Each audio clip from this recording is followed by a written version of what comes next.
합니다. 잠언은 다음과 같이 이렇게 얘기합니다. 잠언 24장 16절입니다. 대저 의인은 7번 넘어질지라도 다시 일어나려니와 악인은 재앙으로 말미암아 엎어지느니라. 욥은 31장에서 이제 마지막으로 자신을 변론하고 그리고 이제 호소하는 말을 하고 있는데요. 이 31장의 주된 내용은 내가 하나님 앞에 이렇게 의롭게 행하였으므로 내가 받는 이 고난은 나의 불의함이 아니다라고 하는 것을 욥은 마지막으로 이 31장을 통해서 그렇게 호소하고 있습니다. 우리가 욥기를 읽을 때 한 가지 인정하고 한 가지 알아야 되는 것이 있는데요. 그것은 무엇이냐면 욥은요, 하나님께서 인정하시는 의인이었다라는 것이고요, 이스라엘 역사에서 인정하는 의인이었다라는 사실입니다. 우리는 욥기를 읽을 때 그것을 주지하고 이 말씀을 읽어야 합니다. 욥기 1장 8절입니다. 여호와께서 사탄에게 이르시되 내가 내 종 욥을 주의하여 보았느냐. 그와 같이 온전하고 정직하여 하나님을 경외하며 악에서 떠난 자는 세상에 없느니라. 우리 하나님께서 욥을 의인으로 인정하십니다. 그리고 우리가 에스겔서 14장에 보면 에스겔이 앞으로 다가올 이스라엘의 환난에 대해서 얘기하면서 너희가 대표적으로 이야기하는 의인 세 사람의 자녀일지라도 그 환난에서 자유하지 못하다고 얘기하는데 그 의인 세 사람 한번 들어보시기 바랍니다. 에스겔서 14장 4절입니다. 비록 노아, 다니엘, 욥 이 세 사람이 거기 있었을지라도 그들은 자기의 공의로 자기의 생명만 건지리라. 이렇듯 욥은요, 하나님께서 인정하시는 의인이었고 이스라엘 역사가 이야기하는 세 명의 의인 중에 한 명이었습니다. 그래서 우리가 욥기를 읽을 때 이것을 생각을 하고 읽어야 되는 이유가 무엇이냐면 욥이 이 환난을 견디는, 이 고난을 견디는 원동력 중에 하나가 자신의 의로움이었다라는 것입니다. 우리가 욥기를 읽어보면 욥을 가장 힘들게 했던 것이 무엇입니까? 자신을 떠났던 아내일 뿐만이 아니라 자기를 끝까지 비난하고 그리고 정죄했던 새 친구의 말입니다.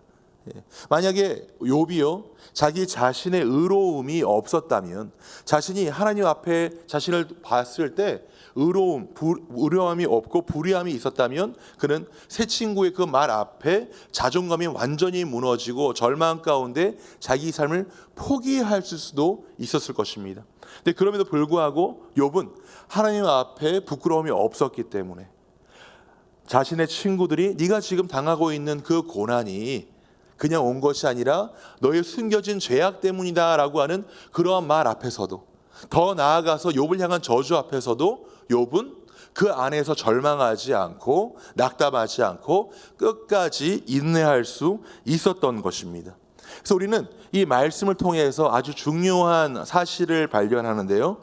우리가 고난 가운데 그 고난을 견딜 수 있는 원동력은 하나님을 향한 믿음, 하나님의 신실함을 향한 믿음뿐만 아니라 지금까지 내가 하나님께 순종한 실천, 그런 삶이 된다라는 것입니다. 그래서 우리는 하나님을 향한 믿음 플러스 내가 지금까지 살아온 하나님 앞에의 순종, 이 두 가지가 확실할 때 우리는 고난 가운데서도 절망하지 않고 끝까지 나를 건지실 하나님의 은혜를 기다리고 소망할 수 있다는 것, 이것을 우리는 욥기를 통해서 알 수 있는 것입니다. 예를 들면 이런 것입니다. 우리 예수님께서 제자들에게 이런 말씀을 하세요. 너희가 나를 섬기면 우리 하나님께서 내 이름을 존귀케 하신다라고 우리 예수님께서는 다음과 같이 말씀하십니다. 요한복음 12장 26절입니다. 사람이 나를 섬기려면 나를 따르라. 나 있는 곳에 나를 섬기는 자도 거기 있으리니 사람이 나를 섬기면 내 아버지께서 그를 귀히 여기시리라. 이것은 하나님의 말씀입니다. 그러지 않습니까? 우리가 이 말씀을 믿음으로 반응한다면 어떻게 반응합니까?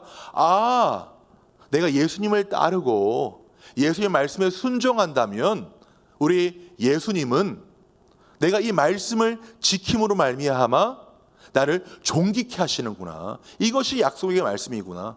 우리가 이런 실천이 있다면 고난 가운데 있더라도 하나님, 제가 하나님 앞에 순종하는 삶을 살았습니다. 지금 제가 고난의 시간이 있을지라도 하나님의 말씀이 이렇게 증거하기 때문에 하나님 언젠가는 하나님께서 저를 존귀하게 세우실 것을 믿습니다. 이런 것입니다. 욥은 그러한 믿음이 있었기 때문에 환난 가운데서도 그리고 친구들의 비난 가운데서도 끝까지 인내할 수 있었던 것입니다. 이것이 참 중요해요. 우리가 보통 고난 가운데 있을 때, 환난 가운데 있을 때 헨리 나우에는 우리가 두 가지를 선택한다고 얘기합니다. 헨리 나우니 쓴 예수의 길에 보면 우리는 두려움 속에서 대개 두 가지를 선택한다. 익숙한 방식을 고집하거나 당황하며 아무렇게나 살 수 있다. 이것은 무엇이냐면 내 삶을 그냥 자포자기하거나 오히려 더 큰 방종 가운데, 죄악 가운데 들어갈 수 있다라는 것입니다. 하지만 욥은 하나님을 향한 신뢰가 있었고 그리고 지금까지 내가 하나님을 위해서 살아왔던 그 삶이 있기 때문에 그런 믿음으로 그의 의로움으로 묵묵하게 더 죄를 짓지 않고 이상한 데로 빠지지 않고 하나님을 바라보며 그 고난의 시간을 견딜 수 있었던 것입니다. 그러면 우리가 욥기 31장을 통해서 욥의 마지막 말을 통해서 그가 하나님께 이야기하는 그의 의로움, 자신이 고난 가운데서도 끝까지 인내하는 그 의로움은 무엇일까요? 우리가 함께 그것을 살펴보고 우리 삶 가운데도 이러한 믿음의 실천이 있는지를 점검하고 고난 가운데서도 하나님을 바라보고 소망을 바라보는 그런 주님의 성도님들이 되기를 주님의 이름으로 축원드립니다. 첫 번째는 하나님 사랑입니다. 그의 의로움은 하나님 사랑에 기반합니다. 오늘 말씀을 보도록 하겠습니다. 욥기 31장 24절에서부터 34절까지 27절까지 24절부터 27절까지 제가 읽도록 하겠습니다. 만일 내가 내 소망을 금에다 두고 순금에게 너는 내 의뢰하는 바라 하였다면 만일 재물의 풍부함과 손으로 얻은 것이 많음으로 기뻐하였다면 만일 해가 빛남과 달이 밝게 뜬 것을 보고 내 마음에 슬며시 유혹되어 내 손에 입맞추었다면 이것은 무엇을 얘기하는 거냐면 내가 어떤 상황 가운데서도 우상 숭배를 하지 않았다라는 것을 의미하는 것입니다. 우리 삶 가운데 가장 큰 우상 숭배가 무엇입니까? 물질에 대한 탐욕에 의한 물질 숭배 아닙니까? 근데 욥은 자신이 살면서 한 번도 재물을 탐하지 않았다. 내 마음의 중심에 하나님 위에 재물을 둔 적이 없다라고 그렇게 이야기합니다. 이것은 무엇을 얘기하는 것입니까? 하나님 사랑을 이야기하는 것입니다. 그리고 또 무엇을 이야기합니까? 만일 해가 빛남과 달이 밝게 뜬 것을 보고 내 마음이 슬며시 유혹되어 내 손에 입맞추었다면 이것은 무엇을 이야기하는 거냐면 1월 성신을 숭배하지 않았다라는 것을 이야기합니다. 이때 수많은 종교가 있었습니다. 많은 믿음이 있었죠. 그래서 많은 사람들이 해를 섬기고 달을 섬기고 하지만 욥은 내 눈에 보이는 어떤 경이로운 것을 보고 나는 그것을 절대 마음에 두지 않았다. 우상 숭배하지 않았다라는 것을 이야기하고 있는 것입니다. 그러므로 욥은 내가 하나님 앞에 의로움이 있는데 그 의로움은 무엇이냐면 하나님 사랑이다. 나는 다른 것을 숭배하지 않았고 오직 하나님만 사랑하고 오직 하나님만 경배했다라고 하는 것을 그는 이야기하고 있는 것입니다. 신명기 6장 5절에 보면 우리 하나님께서는 이스라엘 백성들에게 다음과 같이 이야기합니다. 너는 마음을 다하고 뜻을 다하고 힘을 다하여 내 하나님 여호와를 사랑하라. 이것이 무엇입니까? 바로 우리 예수님께서 말씀하시는 두 가지 강령 중에 하나입니다. 우리가 두 가지 강령을 너무나도 잘 알죠. Great Commandment라고 얘기하는데 두 가지 강령이 무엇입니까? 하나는 하나님 사랑, 두 번째는 이웃 사랑입니다. 지금 욥은요, 내가 우상 숭배하지 않았고 나는 내 마음을 다해서 우리 하나님께서 우리에게 말씀하시는 첫 번째 강령, 하나님 사랑을 실천했다라는 것을 그의 말을 통해서 우리에게 증거하고 있는 것입니다. 사랑하는 성도 여러분, 우리의 신앙 여정은요, 하나님의 사랑을 더 깊이 깨달아가는 그런 여정입니다. 우리는 하나님의 사랑을 더 깊이 깨달아 갈 때 더 어떻게 합니까? 하나님을 더욱더 사랑하게 되고 그리고 하나님의 말씀에 더욱더 순종할 수 있는 것입니다. 그것은 무엇과 같습니까? 우리가 어렸을 때는 부모님의 사랑을 추상적으로 알다가 나이가 들면서 그리고 나도 커가면서 우리 부모님의 사랑을 실질적으로 알아가는 그런 과정입니다. 그래서 우리 하나님은 신명기 6장 4절 너는 내 마음을 다해서 여호와 하나님을 사랑하라 라고 하는 그 말 앞에 이렇게 말씀하십니다. 너희가 그렇게 해야 되는 이유는 4절에 보면 내가 너희의 오직 유일한 하나님이기 때문이다라고 얘기하는데 6장 4절 제가 읽습니다.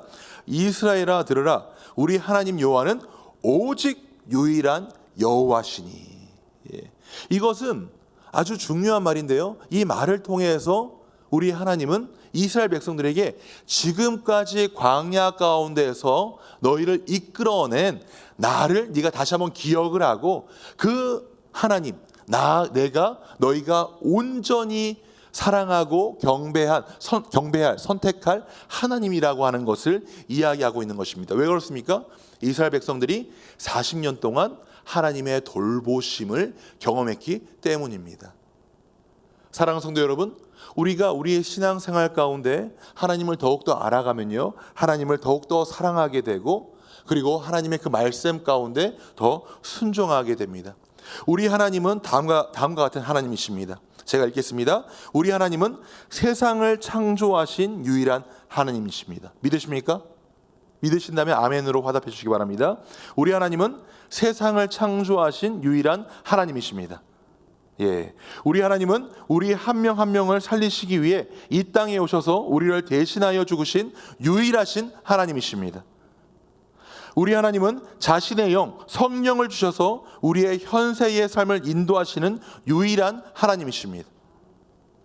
우리 하나님은 죽음 이후에도 생명을 주시며 하나님 나라를 유산으로 주시는 유일한 하나님이십니다. 우리 하나님은 세상이 내가 가진 것으로 나를 판단할 때 내 존재 자체만으로 기뻐하시는 유일하신 하나님이십니다. 아멘.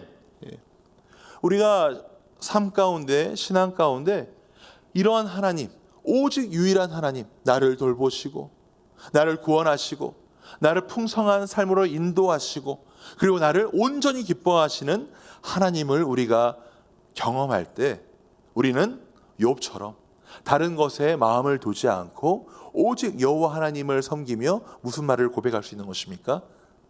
나는 우상 숭배하지 않았고 오직 하나님만 사랑했습니다.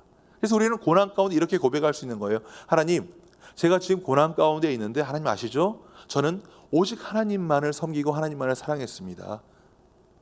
하나님, 제가 지금 이 고난 가운데 있지만 오직 하나님만을 사랑한 저를 하나님께서 끝까지 붙잡을 것을 믿습니다.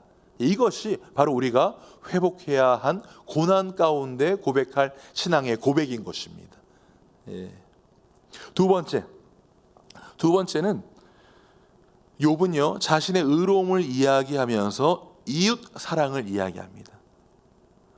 제가 내 이웃을 내 몸과 같이 사랑했습니다라는 것을 그는 그의 호소를 통해서 이야기하는데요. 제가 계속해서 읽겠습니다. 29절부터입니다.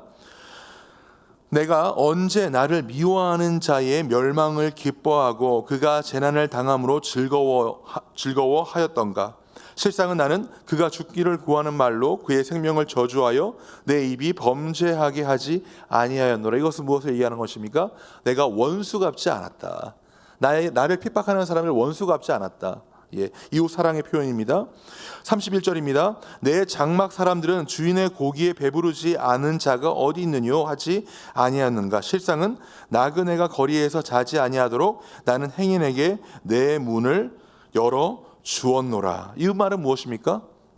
어려움이 있는 자에게 나는 도움을 줬고 그리고 욥은 부자였습니다. 그 밑에 하인이 많았거든요.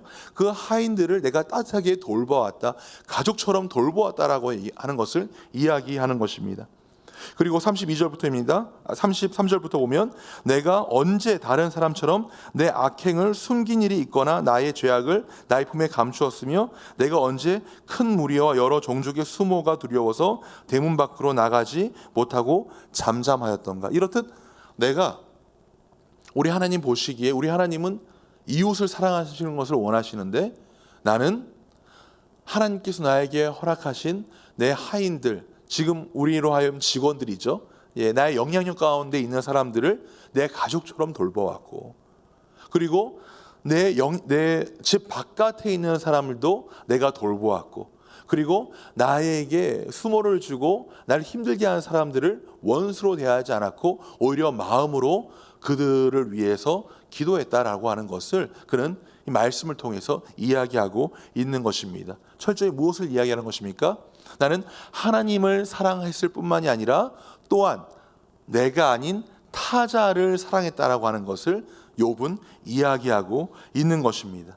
이것은 우리 예수님께서 말씀하신 두 가지 강령, 우리 하나님께서 우리에게 주시는 율법의 최고의 두 가지 중에 하나를 이야기하는 것입니다. 아까 제가 말씀드렸던 하나님 사랑이 첫 번째고요, 두 번째는 이웃 사랑이지 않습니까? 레위기 19장 18절입니다. 이웃 사랑하기를 내 자신과 같이 사랑하라. 나는 여호와니라. 그래서 이 말씀은 너무나도 중요한 말씀입니다. 왜냐하면 사랑이 모든 율법의 완성이기 때문입니다. 로마서 13장 8절입니다. 피차 사랑 빚 외에는 아무에게든지 아무 빚도 지지 말라. 남을 사랑하는 자는 율법을 다 이루었노라. 이렇듯 이것은 하나님께서 진정으로 기뻐하시는 것입니다. 그래서 우리 기독교의 이 신앙은 이웃 사랑과 절대 떨어질 수 없습니다. 하나님 사랑, 타자 사랑, 이것이 결국은 기독교의 핵심인 것입니다. 우리가 예수님을 따르고 예수님을 믿는다라고 하는 것은 하나님을 사랑하는 것뿐만이 아니라 오늘 욥이 이야기하는 것처럼, 그리고 예수님께서 두 가지 강령을 통해서 정확하게 말씀하셨던 것처럼 타자를 사랑하는 것, 이것이 정말 우리 안에 필요한 제자도 중에 하나라고 하는 것을 오늘 이 시간 기억하시기를 부탁드립니다. 우리는 타자를 향한 사랑이 있기 때문에 하나님의 사랑을 받고 그 사랑에 빚진 마음으로 타자를 사랑하기 때문에 내 자신을 헌신해서 다른 사람을 섬길 수 있는 것입니다. 뿐만이 아니라 우리 또 무엇도 할 수 있는 것입니까? 전도도 할 수 있는 것입니다. 그리고 우리 교회가 너무나도 자랑스러운 것이 무엇입니까? 많은 성도님들이 단기 선교를 통해서 선교지로 나아가서 봉사하고 복음을 전하는 것인데 우리는 그것 역시 할 수 있는 것입니다. 제가 참으로 안타깝게 생각하는 한 가지가 있습니다. 그것이 무엇이냐면 만약에 간디가 우리 너무나도 잘 알죠. 인도의 지도자였던 간디가 만약에 예수님을 믿었다면 지금 인도의 상황은 완전히 바뀌었을 텐데라고 하는 그런 아쉬움입니다.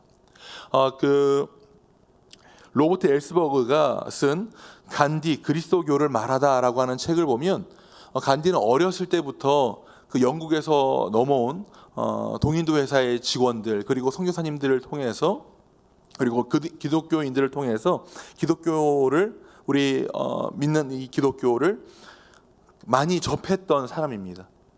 그런데 간디는 끝까지 예수님을 구주로 영접하지 않습니다.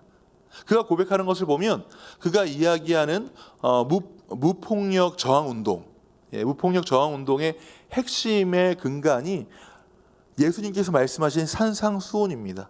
마태복음 5장을 근거로 해서 그는 무폭력 저항 운동을 펼칩니다. 그래서 그가 무슨 얘기를 하냐면 나는 예수님께서 이야기한 이 말을 아주 높게 평가한다. 그리고 이것을 받아들인다. 하지만 그가 한 말은 내가 아주 높게 평가하고 실천하지만 예수님을 나의 신으로 인정은 할 수 없다. 그 이유가 무엇이냐면 그를 믿는 그리스도인들의 삶 때문에. 그러면서 그는 이렇게 이야기합니다. 어린 나를 회상하면서 다음과 같이 이야기를 합니다. 내가 알게 된 그리스도인이 된다는 의미는 한 손에 브랜디 병을 들고 다른 한 손에 고기를 들고 있는 것이 전부였습니다. 무엇입니까? 예수님을 믿지만 타자를 향한 사랑, 타자를 향한 존중이 없었기 때문에 그가 본 그리스도인을 통해서 간디는 그가 예수님께서 말씀하신 그 말은 따르지만 예수님을 하나님으로 믿는 그 결단까지는 이루지 못했던 것입니다. 이렇듯 이웃 사랑은요 너무나 중요합니다. 우리가 어떻게 하나님의 말씀을 가지고 그리고 이웃을 사랑하고 섬기냐에 따라서 그들은 내가 말로 전하는 메시지가 아니라 나의 삶으로 증거하는 메시지로 우리가 전달하는 메시지를 받아들이기 때문입니다. C.S. 루이스는 피고석의 하나님이라는 책에서 이렇게 다음과 같이 얘기합니다. 우리는 수용자의 언어를 배워야 한다. 우리 하나님께서는 우리 하나님을 계시하는 방법으로 두 가지 방법을 선택하셨습니다. 하나는 무엇이냐면 특별 계시예요. 특별 계시는 무엇입니까? 하나님의 말씀입니다. 우리는 하나님 말씀을 통해서 하나님을 알 수 있습니다. 그리고 우리 하나님께서는 또 다른 방법으로 계시하시는데 그 한 가지가 무엇이냐면 일반 계시입니다. 일반 계시는 우리 하나님께서 자연 만물에 깃들어 놓으신 그 신성을 통해서 우리가 정확하게 그분이 하나님이신지는 모르지만 신이 있구나라고 하는 것을 알게 되는 과정입니다. 우리가 그리스도인으로 살면서 타자를 사랑하고 이웃을 사랑한다는 것은 무엇이냐면 우리 자신이 일반 계시가 되어서 다른 사람들이 이해할 수 있는 일반 계시가 되어서 이 땅을 살아가는 것을 의미하는 것입니다. 제가 지금 이 앞에 설교자로 섰고 하나님의 말씀을 증거하는데 제가 만약에 우리 성도님들이 전혀 이해하지 못하는 말로 그리고 전혀 삶에 터치가 되지 않는 말로 하나님 말씀을 증거한다면 그것이 하나님 말씀으로 우리 성도님들에게 영향력이 있겠습니까? 전혀 없습니다. 그것이 아니라 어떻게 해요? 같은 언어로 같이 이해할 수 있는 언어로 그리고 그 삶의 고민을 생각을 하면서 그 삶 속으로 들어갈 때야 비로소 저는 하나님의 말씀을 어떻게 해요? 영향력 있게 증거할 수 있는 그런 설교자가 될 수 있는 것입니다. 이렇듯 우리가 하나님의 사랑을 바로 알고 그 사랑을 우리가 경험했다면 우리는 자연스럽게 그 사랑을 실천하는데 어떻게 해요? 타자를 사랑하는 마음으로 그리고 그 마음을 이해하는 마음으로 우리가 실천할 때 우리의 이웃 사랑은요 단순한 사랑이 아니라 그리스도의 사랑을 증거하는 복음을 증거하는 복음의 통로가 될 수 있는 것입니다. 그러면 우리는 고난 가운데서도 이렇게 고백할 수 있는 거죠. 하나님, 저는 하나님을 사랑할 뿐만이 아니라 하나님을 섬겼을 뿐만이 아니라 하나님의 말씀에 순종해서 그 말씀을 살아내므로 제 주변에 있는 사람들에게 예수님을 증거했습니다. 우리 예수님께서 예수님을 따르고 예수님을 섬기는 자를 하나님께서 존귀하게 쓰신다고 말씀하셨는데 하나님, 이 고난 가운데서도 제가 하나님을 사랑함으로 지금까지 이웃을 사랑함으로 그것을 하나님께서 아시기에 결국은 저를 존귀하게 높이실 것을 하나님 저는 믿습니다. 그렇게 우리는 고난의 시간을 극복할 수 있는 것입니다. 이것이 오늘 욥이 우리에게 보여주는 고난 극복 방법인 것입니다. 사랑하는 성도 여러분, 혹시 지금 고난의 시간을 겪고 계시다면, 환난의 시간을 겪고 계시다면 상황을 바라보지 마시고요. 지금까지 인도하신 하나님의 은혜를 생각하시고 기억하시고 그리고 내가 지금까지 하나님을 섬긴 것 그리고 내가 하나님의 말씀에 순종해서 살아온 것을 다시 한번 점검하고 그것을 하나님께 올려드리기 원합니다. 하나님, 제가 하나님을 사랑합니다. 하나님, 제가 하나님의 말씀에 순종해서 이렇게 살아왔습니다. 하나님, 이런 사람에게 하나님께서 분명히 은혜를 주시고 그 이름을 존귀케 하신다고 말씀하셨는데 하나님, 제가 그 말씀을 온전히 믿습니다. 환난 가운데서도 하나님의 은혜를 바라봅니다. 주여 붙잡아 주시옵소서. 그러한 믿음의 고백이 오늘 하루도 살아있는 그런 복된 주님의 권속들이 되기를 주님의 이름으로 축원드립니다. 기도하십니다. 살아계신 하나님 아버지, 오늘도 저희에게 귀한 하루를 허락하여 주시고 오늘 말씀을 통해서 우리가 무엇을 붙잡고 살아가야 되는지 다시 한번 알게 하심을 감사합니다. 하나님 아버지, 오늘 우리 삶 가운데 아직도 해결되지 않은 문제들이 있습니다. 하나님, 내 마음을 불안하게 하고 억누르고 또한 슬프게 하는 그런 우리의 감정들이 있습니다. 하나님, 그것에 우리가 우리의 시선을 바라보지 않도록 주여 도와주시고 지금도 은혜를 부어주시는 하나님을 바라볼 수 있도록 주여 도와주시옵소서. 무엇보다도 오늘 말씀을 통해서 하나님을 향한 나의 사랑을 다시 한번 점검하게 하여 주시고 지금까지 하나님의 말씀에 순종해 살아온 내 삶을 점검하게 하여 주셔서 하나님, 그것을 하나님께 올려드림으로 예수님을 따르고 예수님을 섬기는 자를 높여주시는 하나님의 그 은혜를 붙잡는 그런 하나님의 사람들이 되도록 주여 은총을 베풀어 주시옵소서. 이 모든 말씀 예수님의 이름으로 기도드립니다. 아멘. 하늘에 계신 우리 아버지여, 이름이 거룩히 여김을 받으시오며 나라의 몫이며 뜻이 하늘에서 이룬 것 같이 땅에서도 이루어지이다. 오늘날 우리에게 일용할 양식을 주옵시고 우리가 우리의 죄 지은 자를 사하여 준 것 같이 우리 죄를 사하여 주옵시고 우리를 시험에 들게 하지 마옵시며 다만 악에서 구하옵소서. 대개의 나라와 권세와 영광이 아버지께 영원히 있사옵나이다. 아멘.